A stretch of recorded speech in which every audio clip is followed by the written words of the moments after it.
Hello everyone, welcome back to Kirklees Guitar School. So today we're going to have a look at Surf Rider.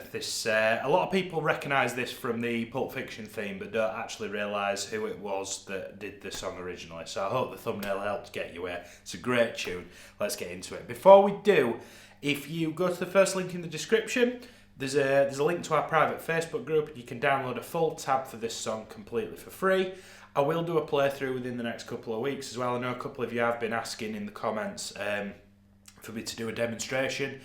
I like to do it as a separate video for a multitude of reasons that I won't get into today, but you will be able to see that as and when it's available. I'll put it in the description and I'll put a card up for you to watch that. So let's get into the lesson. So this is all based around an A, B, C and then D section to finish, and I'm going to take you through all of those parts today, okay? So we're having a nice clean tone with plenty of reverb, and I'm using the middle position on this lovely 66 reissue Jazzmaster.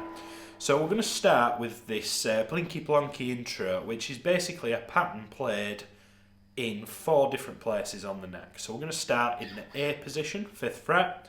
I'm going to play that 5th fret with the index finger of the low E string. I'm then going to play the 7th fret of the D string, which is the octave of that. I'm then going to come up a string and I'm going to play the 5th fret of the A string and hammer on to the 7. And then to round that phrase off, I'm going to play the 5th fret of the D string to finish. And it should be played quite short and sharp and staccato. Then we're going to play the same lick again, but can you see how there's that little 7 looking thing in the music? That's called a quaver rest, and what that means is we're just going to wait a second before we play it for the second time. You'll play the lick again, and then I'm going to take my ring finger and I'm going to play the 7th fret of the low E string, and I'm going to slide it down. I'm going to slide it down 2 frets. Now, I'm going for 2 frets personally. You can slide it as far as you want, but to be honest, I don't think you've got enough time before the next bar comes in. Let me play those first 2 bars for you.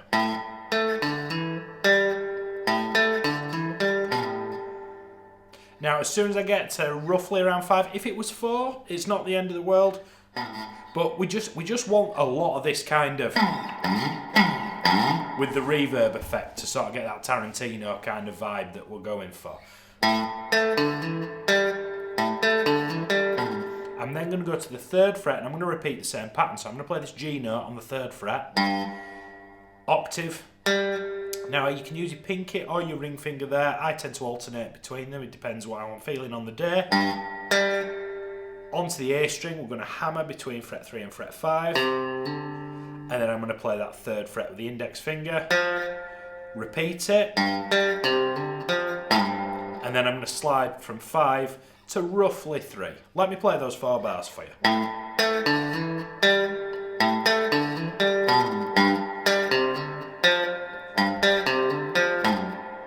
Pause the video if you need to. If not, we are going to move on to the second part of this section, where we're going to go down to the 3rd sort of iteration of this sort of octave thing that we're doing. We're going down to the F position, 1st fret of the low E string. I'm going to play that F note, octave, A string, hammer on from 1 to 3. It's just the same, but we've just done a position shift.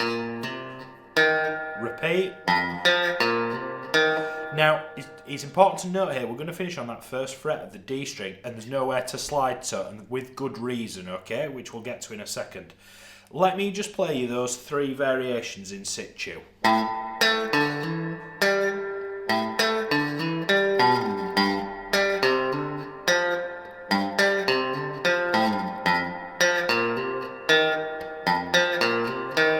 Now, rather than putting that slide in, I'm going to use that time to take this hand over to the tremolo arm of the guitar. Now, can I make this stick? I don't know if I can. Oh, I can, look at that. You learn something new every day. That's what that does, I think. I could be wrong, I don't know. Anyway, you live and learn, don't you? So, we're then going to go to the E string and we're going to play down, down, up, down, down, up. 1, 2 and 3, 4 and. a long one, two short ones, a long one, two short ones. But what I'm going to do, can you see that little like dash and it says like a half, a fraction of a half? On the two longer zeros, the two longer E strings, beat 1 and beat 3, I'm just going to dip the bar ever so slightly. See what I'm doing there? So I'm plucking the string, and with this hand, because you could do it like this, but I find that really I can never get myself. You can do it with this hand if you really want to, but I like doing the Dwayne Eddy thing, and I think this is the way that the live, was it the live ones or is it the wild ones? I can't remember. The guys that did this song, it looks really cool when you do it. So we've got the.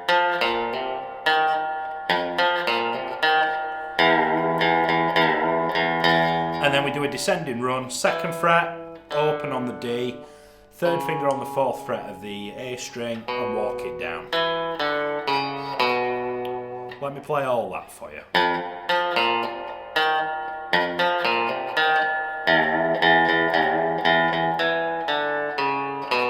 Now putting this hand over here is completely optional, but if you can do it, I think it's worth your while. I think it looks really cool.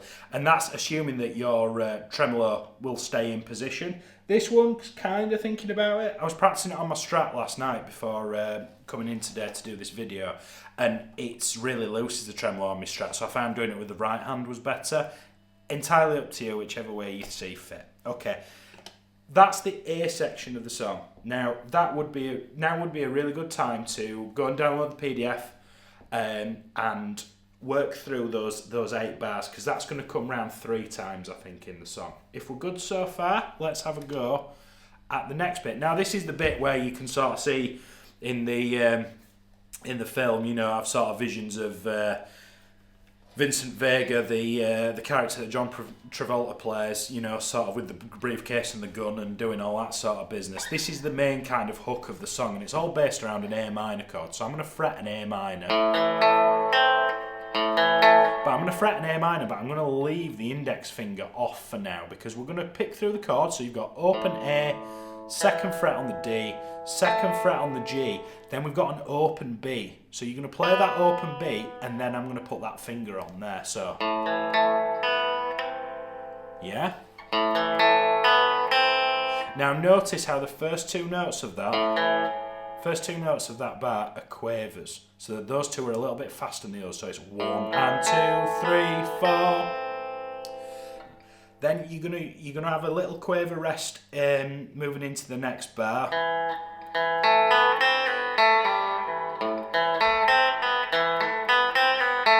Now I can't decide whether to break out of that A minor shape or not for this next bit, because you're messing about with it a little bit. It's entirely up to you, whichever way you want to go with this. As long as you're playing the right notes in the right time, that's good enough for me. So, first bar. So what I'm going to do is I'm going to keep that A minor formation for the first 4 notes. So I'm picking through the D, G, open B, and then this time I'm going to hammer on. I'm going to hammer on to that B string, followed by taking that finger off again. And at that point, I've completely taken everything off the neck of the guitar, and I'm just going to use my middle finger to cater for that G.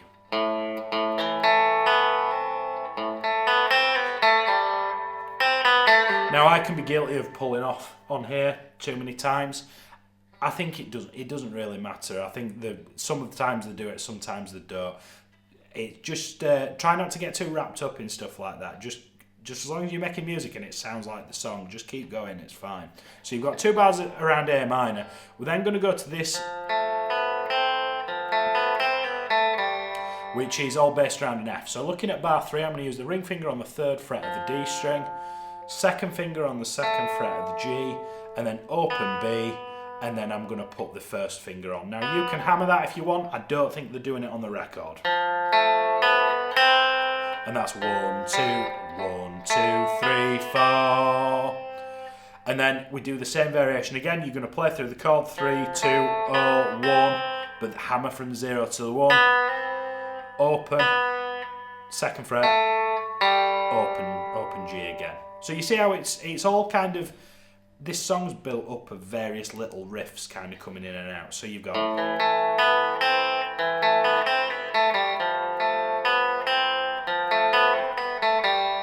we're then going to move to the next slide, which is all based around an E7, an E chord, sorry, not E7.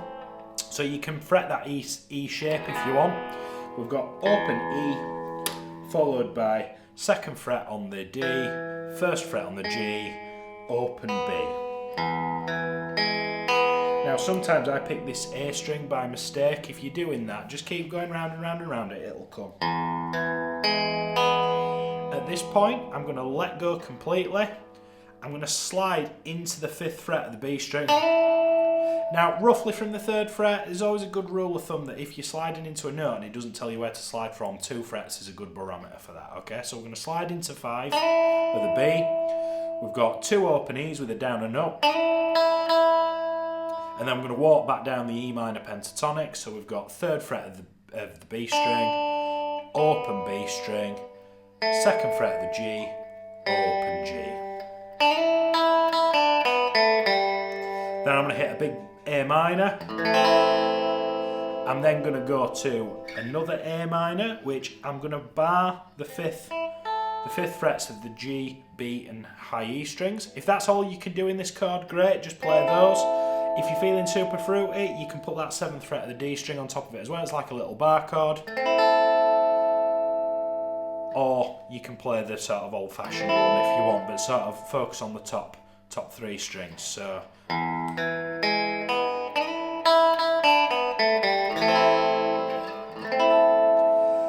now for the first time, the first repeat of this, you're going to play that A minor followed by E7, which it looks like a C chord, and then we're going to put as pinky on the 7th fret of the G. So I have got ring finger on the 7th fret of the A, middle finger on the 6th fret of the D, pinky on the 7th fret of the G, index finger on the 5th fret of the B. So you get this sort of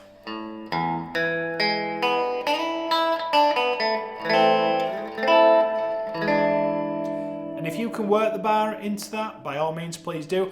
This only happens on the first repetition. On the second repetition it just hits that A minor for the full bar, so it'll go 1, 2, 3, 4, 1, 2, 3, 4. Hope that makes sense. If you need some clarification, come over to the Facebook group and ask me about it, and I might do a little follow-up to that. Okay, pause the video if you need to, because we are going into the last of the B section, so it goes back to... Sorry.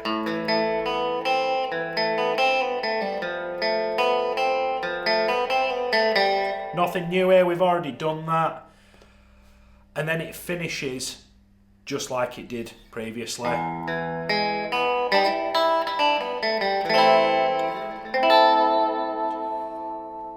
So far we've covered the A section and the B section of the song, okay? The A section, sorry, is that bit. The B section is that bit. The song has one more part and then a funny ending. So we've got 2 more bits to talk about today.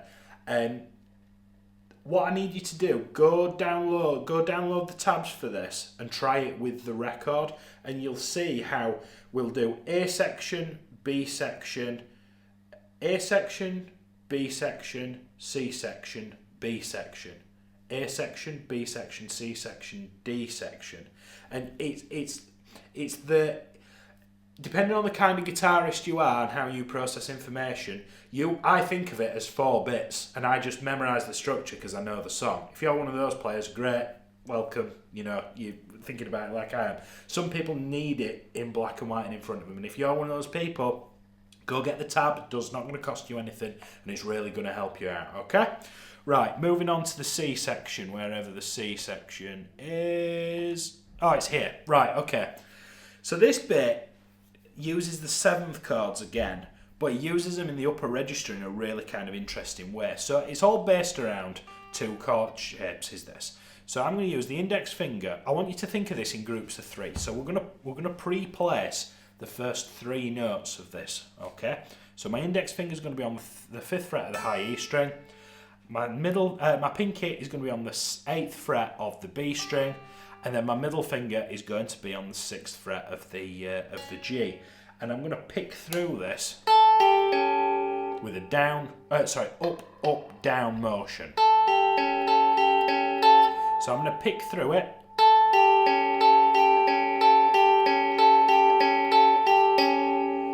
I'm actually going to pick that. I'm going to rest on the first beat, but then I'm going to pick those groups of 3 5 times. 1, 2, 3, 4, 5. I'm then going to take this whole shape and slide it up so that my index finger's on the 10th fret, my pinky is on the 13th, and my middle finger is on the 11th, and I'm going to do the same pattern.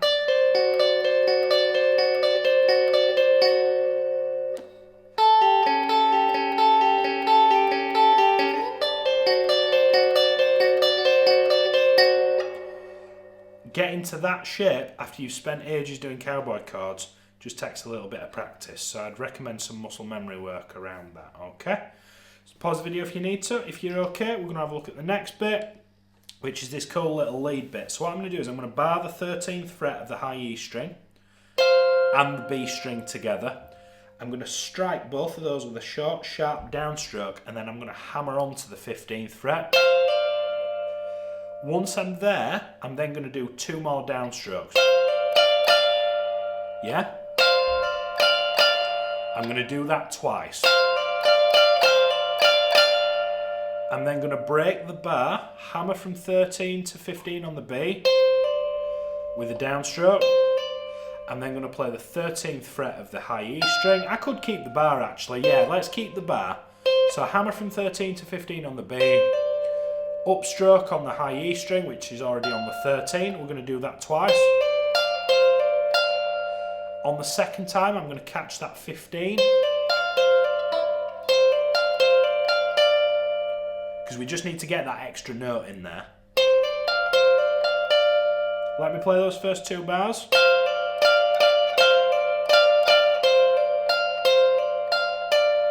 I'm then going to kick everything back a fret. I'm going to do a unison bend, so I'm going to on the 12th fret, so I've got the 12th fret of the high E string, which I'm playing with my index finger. Then with my ring finger and my middle finger, I'm going to bend the 15th fret, and I'm going to strike both strings, and I'm going to bend this string so much so that it sounds like the 12. But it's really important you don't put it up there and then pick it twice. That's not what he's doing, he's bending that 15 twice. Then I'm going to walk down 15 to 12, ring finger and pinky on the ring finger and index on the B string. I'm then going to go 14 and 12 on the G. Bend the 14 on the G twice. Both full bends. 14, 12, 14. Might be worth pausing this and going through it a few times, okay?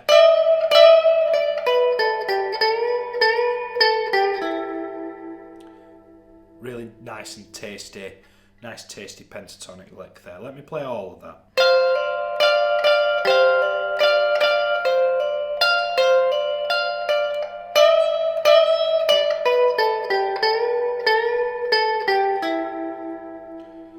So following that, let me just do a little bit of reading ahead. Okay, right, got my bearings now. I've like 3 or 4 songs I'm doing today, and they all kind of start melting into one after a while. So from that point, after you've got to that point, it'll do the B section again. And that is like one big chunk of the song. A, B, C, B sections, okay? Well then, you'll hit a repeat marker. What it means is you need to go all the way back to the beginning, and you play those sections one more time, and upon the second repetition, you're going to hit the D section, which is the ending, which isn't as scary as it sounds, it's more of a variation. So have a look at this for me, please. So the D section looks like the B section, doesn't it? And it's not necessarily this that's different, it's the bit that's coming after this. So once you've done the big block of music twice, we then go back into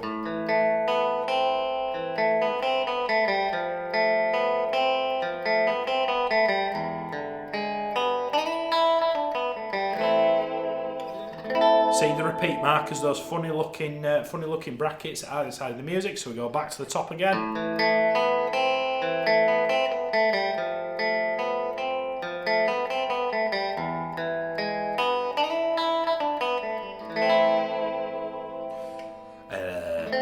Right, we will then repeat it one last time, but rather than playing those two A minors on the end, we're going to do this instead.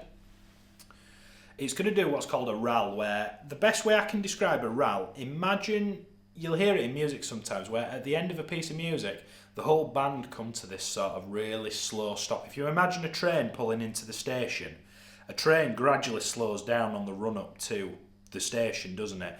This is what we're going to do here. So as you play each of these chords, the tempo of the song is going to drastically reduce to the point where you really sort of, it's really dragging its bottom by the time we hit this last A minor chord here. And all this is the two figures of A minor that we used to, and then we're going to go the octave up. So we're going to go to frets 12, 13 and 14 on the high E, B and G strings, and then we're going to bar the 17th fret. Now that sounds great all the way up there with plenty of reverb, doesn't it? And feel free to use the bar on this, and I want you to think of it as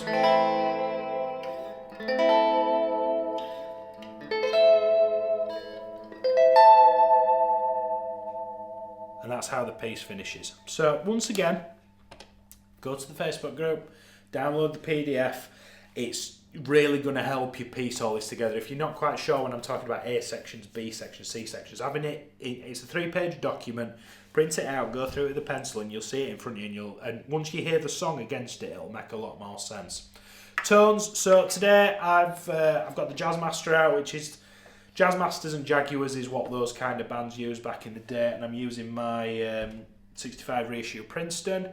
That's my amp of choice for most things, and that's what I use professionally, so I'm really glad that I can start using it for these videos, and it's the right tool for the job. It's what those guys would have had at the time, so I'm really into old-fashioned gear, and albeit this stuff's reissue, 1966 reissue, 1965 reissue, it's the right sort of time for that kind of stuff. Jaguars, Jazzmasters. I'm using the middle pickup, but you could probably get away with using the back pickup if your guitar's a little bit darker than this one. This guitar's very bright. And I've got clean tone with shed loads of reverb. Yeah? So clean channel on your amplifiers, middle to bridge pickup depending on how bright your guitar is, and turn that reverb up to sort of 5 or 6 and just bask in it, because you got to think about it, at that time there wasn't many guitar effects, and that was the guitar effect, so everybody just turned it all the way up, you know, because why not, you know, we all do it with distortion now, don't we? So try to capture a little bit of that essence and it sounds awesome. If you got some value out of today's lesson, please do let me know in the comments another lesson that you'd like me to cover, potentially any ideas. And if you like what we do, consider subscribing and liking the video. That tells YouTube that this stuff's really good and really fun and engaging, and pushes out to more people, which is exactly what we want to do. I'll see you next week for another electric guitar lesson. Thank you so much.